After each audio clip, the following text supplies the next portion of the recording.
Mga ka-sports, dalawang matinding balita ang pag-uusapan natin ha. Una, umani ng matinding respeto mula sa NBA player si Coach Jimmy Alapag matapos ang kanyang pag-alis sa Sacramento Kings. At pangalawa, may bagong 6'6" Philam point guard prospect na pwedeng maging future weapon ng ating national team. Kung trip mo po ang ganitong content, paiwan ng follow at pa-subscribe na din. Tara po, simulan na natin.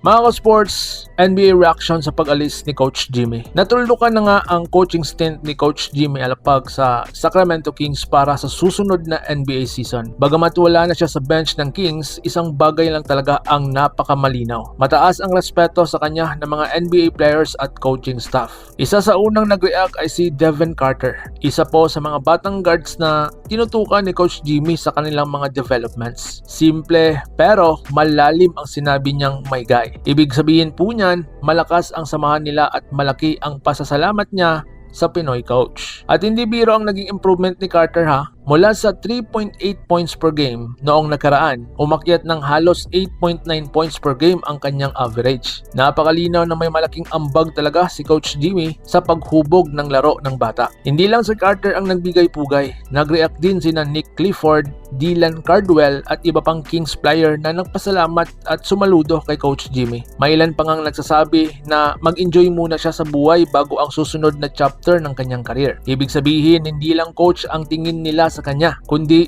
mentor at tunay na kaibigan. Mas matindi pa rito, maging dating NBA players ay nagbigay respeto rin. Tinawag siyang legend ni Seth Allen at Dante Green. Ganito kalaki ang tingin nila kay Coach Jimmy Alapag sa NBA. Pati sa dating Laker head coach na si Darvin Ham na naging teammate din ni Alapag noon ay nagpakita rin ng respeto. Kapag mismong NBA personalities ang pumuri sa'yo, ibig sabihin tunay kang mahusay sa inyong ginawa. Kaya mga ka-sports, tandaan natin respect is earned, not given. At napatunayan ni Coach Jimmy Alapag na kayang magipagsabayan ng mga Pinoy coaches sa pinakamataas na liga sa mundo. Ngayon ang tanong, saan ang next destination niya? NBA team ulit ba? College program? O posibleng mas malaking role sa international basketball? Abangan natin yan dito sa ating munting channel. Sa ibang segment, may 6'6" point guard para sa ating national team.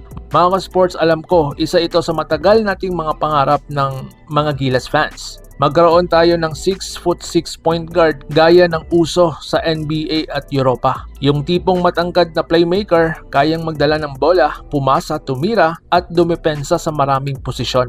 At ngayon may prospect tayo na pwedeng tumupad niyan. Kilalanin natin si Braid Kay Kindal, isang Filipino-American na may taas na 6'5" at 6'6" point guard prospect. Oo, tama po ang iyong narinig. Isang point guard talaga ang natural position niya. Sa recruiting site sa Amerika, listed siya bilang point guard kahit matangkad. Mukhang point guard talaga ang original position niya bago pa tumangkad ng gusto. Kaya kahit pang wing ang kanyang height, guard skills pa rin ang kanyang dala. At dito po siya delikado ha. May solid siya na ball handling, hindi basta naaagawan, maganda ang finishing sa ilalim, may tira sa tres, may mid-range game at higit sa lahat, mataas ang kanyang basketball IQ. Pinaka-impressive sa kanya ang kanyang passing ability ha. Maganda ang kanyang court vision, nakikita agad ang open teammates at kaya bagay na bagay bilang lead point guard. Sa kanyang stats, nag-a-average lang naman siya ng 21 points per game, 6 rebounds at 6 na assist at 4 na steals kada laro. Diba? Kompletong package para sa isang modern point guard. Dahil nga mahaba rin ang wingspan at mabilis ang lateral movement niya,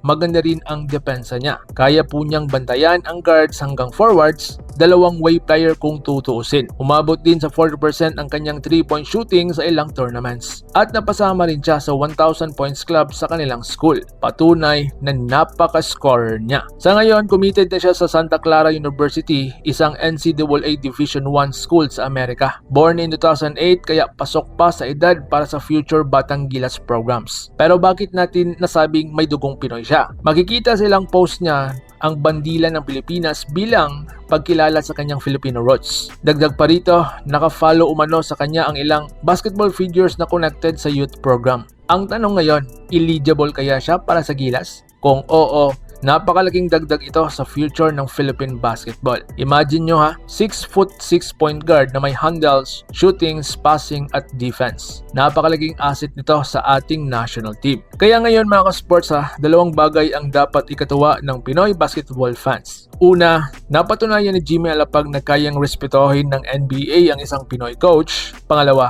may mga bagong fill-in prospects na pwedeng magpalakas sa Gilas in the near future. Kaya ngayon mga ka-sports, sa tingin nyo, saan dapat magpunta si Coach Jimmy Alapag? Sa ibang NBA teams ba? Sa Gilas? O di kaya sa ibang liga sa Pilipinas? At gusto nyo bang makita si Braid kay Kendall sa Gilas Pilipinas?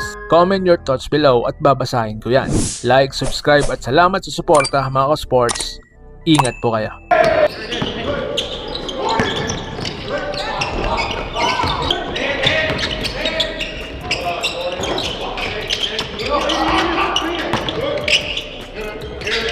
Mga ka-sports, kung hilig ninyong bumili ng mga Gilas jersey, Gilas accessories at mga gamit na pang basketball, habang nanunood po kayo sa aking mga videos, kindly check this basket on this lower part ng ating video at magpa-pop up yung ating mga items sa gilid. Mga legit po yung mga items dyan, and see to it po na makabili po kayo ahead of time kasi meron po yung mga discounts and mga promos depende po sa seller. And also, kunting suporta din as a content creator po. Salamat!